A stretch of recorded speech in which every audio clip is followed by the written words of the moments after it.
So one decision you have to make when it comes to carrying OC spray is which hand would you use to deploy it? Support hand or dominant hand? The main conflict, again, talking in terms of gun carriers carrying OC spray, is do you want to use your dominant gun hand to deploy the spray? A lot of squared away guys go either way, and I myself am not dogmatic about this at all. It is entirely a personal preference. For years, I used my support hand, so I'm left-handed, so I would carry my spray on my support side, with the idea being that I want to keep the gun hand free always to go to the gun if need be. There's a lot of merit to that argument. Over time, though, I switched to actually keeping my spray on my dominant side in the gun hand, and the reason for that is I actually had an incident once where I had an aggressive dog come towards me at night. So I deployed my light, which of course I always keep on support side.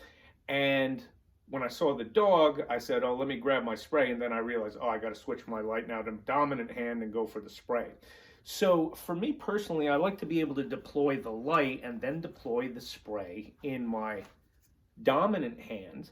And if you have to go, of course, to a lethal tool following the use of the spray, you have to practice getting the spray out of your hand, just dropping it. So whether you use support hand or dominant hand to deploy the spray, part of practicing as a gun carrier is if the spray fails, you need to drop it, get it out of the hand. So for me, it doesn't really make a difference which hand it's in.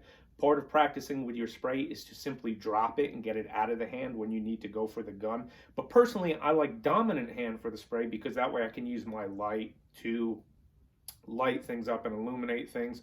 Or if I had to grab a child or somebody else I was with and pull them behind me while I deploy the spray against an aggressive human or animal, okay, it's similar to utilizing my gun hand to do that. Again, if I had to then go from spray to lethal tool, I just drop the spray, go to the lethal tool. Either way, just give it some thought. Consider your own circumstances and preferences.